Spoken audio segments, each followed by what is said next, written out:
The Brown versus Board of Education decision was decided in 1954 and said that segregation in public schools violated the 14th Amendment and the Equal Protection Clause. On May 22, 1954, the National Association Advancement of Colored People, or the NAACP, petitioned that Little Rock School Board for immediate integration. There was a Blossom Plan for the Little Rock School District, which was an idea to slowly integrate the schools. The plan was named after Virgil Tracy Blossom, who was the superintendent for the LRSD and the mastermind behind the plan. The plan was finished on May 24, 1955.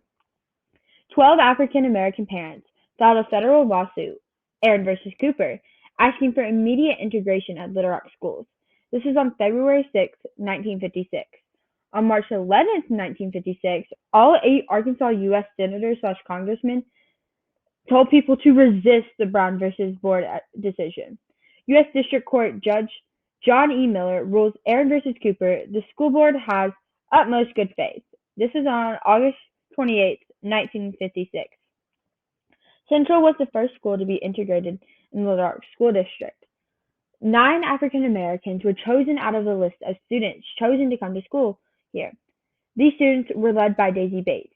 Bates regularly drove the 9 students to and from school, worked hard to ensure they were protected from the hate, and joined the school's parent organization group.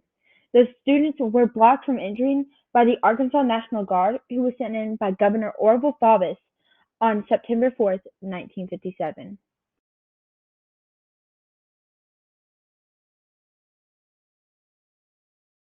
Well, not the student. That's what they. And most of the students who were rabid segregationists were simply reflecting what their parents thought. I think now people have always said it was people from outside Little Rock, and the governor always said for outside. I don't. I think it was local people mostly out there in the mob. And I think that if the mob was totally unnecessary, and the governor, if he had been a responsible leader, probably prevented all of that. It wouldn't have been necessary for President Eisenhower to order the troops. So I guess I'd say I'm governor.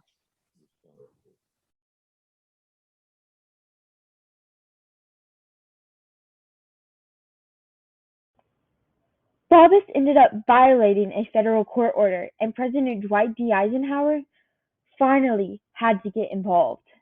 President Eisenhower requested to meet Governor Faubus at his vacation home in Rhode Island to talk about what was going on in Little Rock and, more importantly, at Central High School.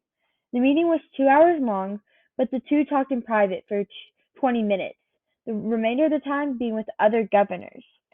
Faubus continued to say that he was a law-abiding citizen, a veteran, fought in war, and that everyone recognizes federal law is over state law.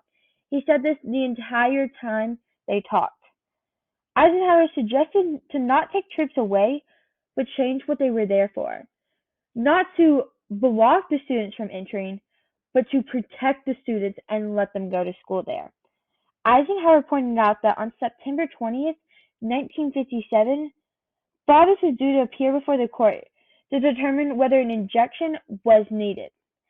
Eisenhower said it was not necessary for Faubus and Eisenhower to go to court, most likely for the reason that it's going to be a president versus a governor. The president is most likely going to win. Faubus was understanding, and their personal meeting ended. After the meeting, Eisenhower had the idea that Governor Faubus had agreed to enroll these students. Faubus thought that he was a law-abiding citizen. He thought that through the entire meeting, and he did nothing wrong. This meeting was on September 14th, 1957. Faubus returned to Arkansas and took the Arkansas National Guard away. But the students didn't just return then.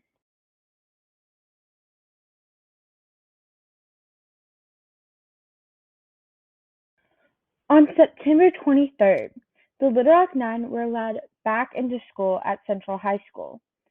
There was a mob of 1,000 white people outside, and the situation became very dangerous for the students. At 11:30, the assistant police chief, Gene Smith, decided it was too dangerous and the students went home, meaning they had not completed a full day and it's almost the end of September. The mayor of Little Rock, Woodrow Wilson Mann, sent a telegram to President Eisenhower saying that there was a mob at Central, but police got it under control. Throughout the night, there were many white people with dangerous weapons, like dynamite, found in the neighborhood that the Bates lived in. Mayor Mann sent another telegram to President Eisenhower, saying it was much, much, much worse at only 8 a.m.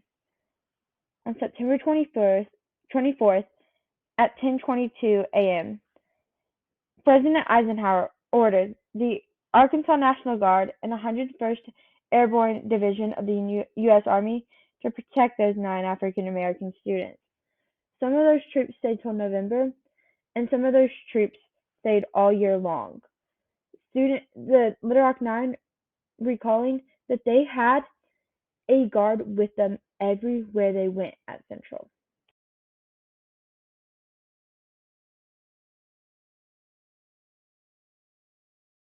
The 1958 to 1959 school year was a hard year for high school students in Little Rock. This year was known as the lost year. Governor Orval Faubus decided, with some help from others, that closing all the high schools in Little Rock was the best option. That fall, we didn't know that there weren't going to be any schools. Yeah. And so we were all just sitting and waiting. You know, it came time for school to start, and then we'd hear the news that the governor had postponed the starting of schools. That happened 3 or 4 times. Finally, at the end of September, the news came that there weren't going to be any schools. We all had to figure what to do. Now, most of us who were,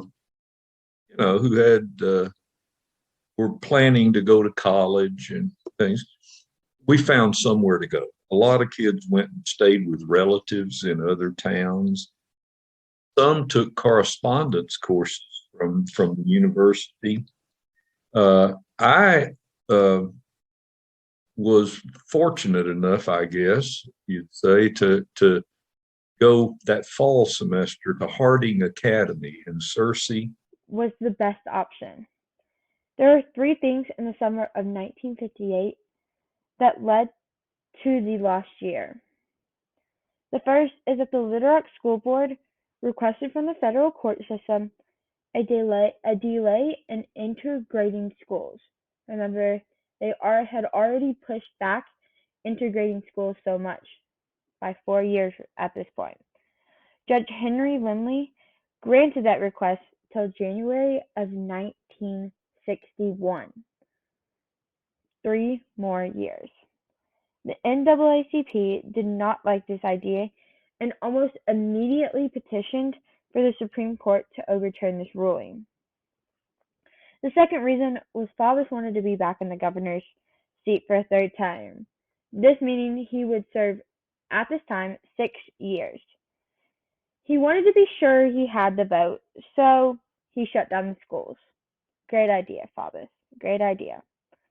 The final thing that led up to the shutting down of the schools was the Arkansas General Assembly on August 26, 1958.